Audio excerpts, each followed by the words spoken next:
வணக்க மக்களே, இந்த வீடியோவில் நம்ம எதை பற்றி பார்க்க போகிறோம் அப்படின்னா, நம்ம தமிழர்களோட வரலாறுகளை அழிக்கிறது, வரலாறுகளை திணிக்கிறது, இஷ்டத்துக்கு எதையாவது கட்டுக்கதைகள் எழுதி வச்சு தமிழர்கள் இப்படி தான் வாழ்ந்தாங்க, நம்மளோட முன்னோர்கள் இந்த மாதிரி தான் வாழ்ந்தாங்க, இந்த மாதிரி தான் இருந்தாங்க அப்படின்னு இஷ்டத்துக்கு எதையாவது கதை எழுதி வச்சு அதை நம்மளையே நம்ப வச்சு நம்ம நம்புறது மட்டும் இல்லாமல் இந்த விஷயத்த 4 பேர்கிட்ட போய் சொல்லுவோம், நம்மளோட முன்னோர்கள் இந்த மாதிரி தான் இருந்தாங்க அப்படின்னு.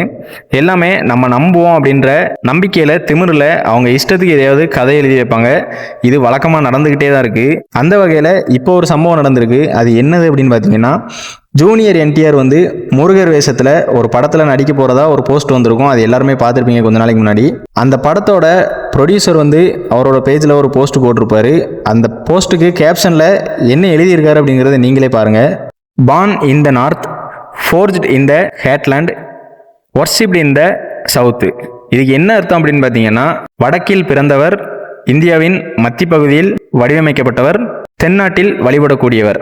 அதாவது இந்த படத்தோட கதை எப்படி இருக்கும் அப்படிங்கிறது இதிலே தெரிஞ்சுட்டு, அதாவது என்ன சொல்ல வர்றாங்க அப்படின்னா, முருகர் தமிழ் கடவுள் கிடையாது, முருகர் வட மாநிலத்தை சேர்ந்தவர், அதாவது வடக்கில் பிறந்தவர், அதனால தமிழ் கடவுள் கிடையாது அப்படிங்கிறத இந்த படத்து மூலமா நம்ம எல்லாருக்குமே தெரிவிக்க போறாங்க. ஏற்கனவே கந்த புராணம், அந்த புராணம், இந்த புராணம் அப்படின்னு முருகர் சிவபெருமானோட உள்ள முருகர் இப்படிதான் பிறந்தாரு சிவனுக்கு அப்படின்னு ஏகப்பட்ட கட்டுக்கதைகள் உருட்டி வச்சிருக்காங்க. அதெல்லாம் நம்ம படிச்சு பார்த்துட்டு இதுதான் உண்மை அப்படின்னு நம்ம நம்பியிருப்போம். புராணங்கள் எழுதுறது மட்டும் இல்லாம அதை ஒரு கார்ட்டூன் மூவி, சினிமா படமாவே ஏகப்பட்ட படங்கள் எடுத்து இப்படிதான் முருகர் பிறந்தாரு, இப்படிதான் இருந்தாரு அப்படின்னு நம்மளை நம்ப வச்சு ஏமாத்திருக்காங்க. அது எதுவுமே உண்மை கிடையாது, எல்லாமே கட்டுக்கதை. நிறைய தமிழ் தேசியவாதிகள் இந்த படத்துக்கு எதிர்ப்பு தெரிவித்து இன்னமும் குரல் கொடுத்துக்கிட்டு தான் இருக்காங்க. அதனாலதான் இது ஒரு பேச்சு பொருளா மாறி இருக்கு. அப்படி இல்லை, அவங்க சொல்றத நம்ம பார்க்கல கேட்கல அப்படின்னா இந்த படத்தை நம்மளும் சரி நம்ம தமிழ் கடவுள் முருகரை பத்தி ஏதோ எடுக்கிறாங்க அப்படின்னு ஒரு சாதாரணமா படமா நினைச்சு போய் பார்த்துருப்போம். பார்த்துட்டு நல்லா இருக்கு அப்படிங்கிற ரிவ்யூவும் கொடுத்துட்டு வந்திருப்போம். கண்டிப்பா இதுதான் நடந்திருக்கும். அவங்க கேள்வி கேட்கறதுனாலதான் இப்படி ஒரு விஷயம் இருக்கு போல அப்படிங்கிறது நம்மளுக்கு தெரிய வருது. எப்படியுமே இந்த படத்துல அவங்களா ஒரு கதை கட்டி உருட்டி வச்சிருப்பாங்க. நம்ம எதுவுமே தெரியாம போய் அந்த படத்தை பார்த்தோம் அப்படின்னா, அதாவது வரலாறு தெரியாம அந்த படத்தை போய் பார்க்குறோம் அப்படின்னா, அவங்க சொல்றதுதான் நம்மளுக்கு உண்மையா தெரியும். ஒருவேளை முருகர் வட மாநிலத்தை சேர்ந்தவர், அதாவது வடக்க பிறந்தவர் தான், தமிழ் கடவுள் கிடையாது, நம்ம தான் ஒரு தமிழ் கடவுளா நினைச்சு வழிபட்டு இருக்கோம் அப்படிங்கிற அந்த எண்ணம் தான் நம்ம மனசுக்குள்ள வரும். அப்படின்னு நம்மளே இதுதான் உண்மை அப்படின்னு நம்ப ஆரம்பிச்சிருவோம். இதுதான் நடக்கும். இந்த மாதிரி உண்மை வரலாறுகள் அழிக்கப்பட்டு வேற அவங்களா கட்டுக்கதைகள் கட்டி வரலாறுகள் திணிக்கப்படுறதால என்ன பிரச்சனை வரும் அப்படின்னா, இப்ப இந்த படத்தை வச்சே பார்ப்போம். இதுல என்ன சொல்லியிருக்காங்க அப்படின்னா, முருகர் வடக்க பிறந்தவர் அப்படின்னு சொல்லியிருக்காங்க. இந்த படத்தை நம்ம போய் பார்க்கிறோம் அப்படின்னா, நம்ம அடுத்த தலைமுறை, அதாவது நம்ம குழந்தைகளுக்கு என்ன சொல்லி கொடுப்போம்?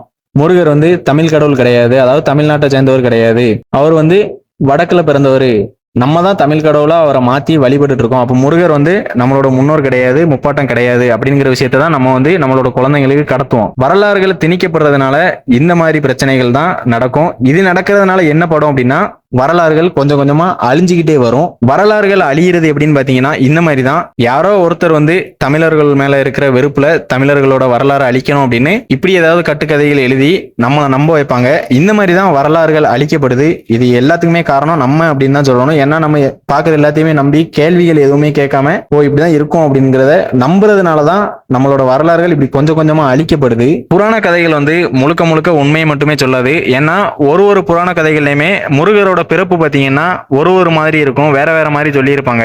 நிறைய பேருக்கு என்ன தோணும் அப்படின்னா, இது ஒரு சாதாரண சினிமா படம் தானே, என்டர்டைன்மெண்ட்காக தானே எடுக்கிறாங்க, இதை பார்த்துட்டு கடந்து போக வேண்டியதானே, ஜஸ்ட் ஒரு என்டர்டைன்மெண்ட் அப்படின்னு நினைக்கலாம். நம்ம இந்த மாதிரி நிறைய விஷயங்களை சாதாரணமா நினைச்சு ஈஸியா விடுறதுனாலதான் அதோட பின்விளைவுகள் நம்மளை ரொம்ப பாதிக்குது.